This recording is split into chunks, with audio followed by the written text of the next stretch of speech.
And I have good news for you.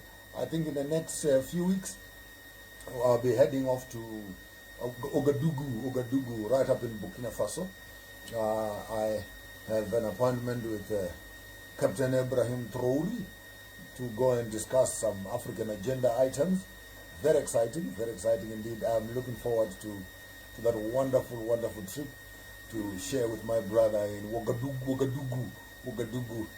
And we'll be heading there with some team of Pan-Africanists, Irumba, who is in Uganda, and other friends that are in Kenya. And we'll be hosted for a dinner. But I want to go and look at their agricultural project, how they've been able to nationalize their mines, their health infrastructure that they have developed, and just to dig into his mindset and, what has prompted him to do what he has done. I really look forward to, I think it's the end of this month, I think around the 24th, 23rd, 24th of this month, January, I should be in Burkina Faso having those conversations.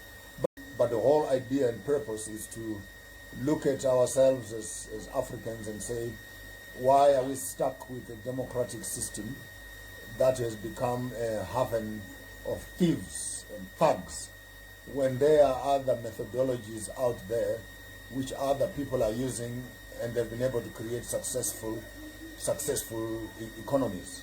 And so the whole thing of democracy, it's an illusion. It's a plastic dummy which has been put in the mouths of the Africans to keep us occupied and very busy with all these short changes every 5 years or 3 years, changing leaders.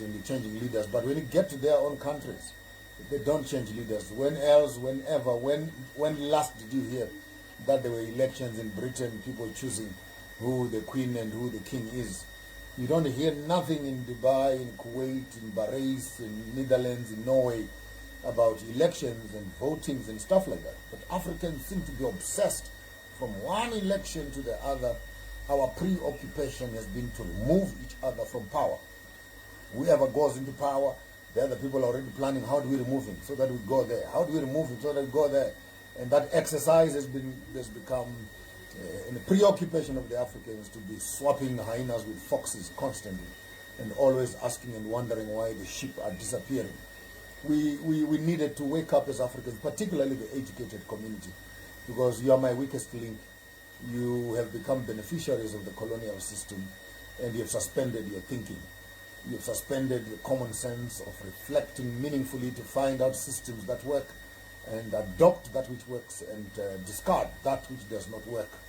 And if we can look at the past 60 years of democracy in Africa, from Ghana, from the days of Kwame Nkrumah, coming down to Jomo Kenyatta's, and coming down into Kamuzu Banda's, into Mobutu Sese Seko's, and Kenneth Kaunda's, Robert Mugabe's, right up the end of Africa. If you can look for the past 60 years, if not 65 years, ever since this colonial democracy was introduced in Africa, then you ask yourself the question, has Africa become better?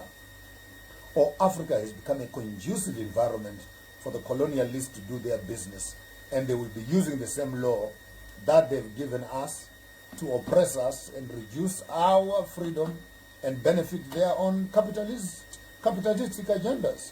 Therefore, democratic space simply means that a country signs a treaty to allow Westerners to come and do business in their country with no recourse.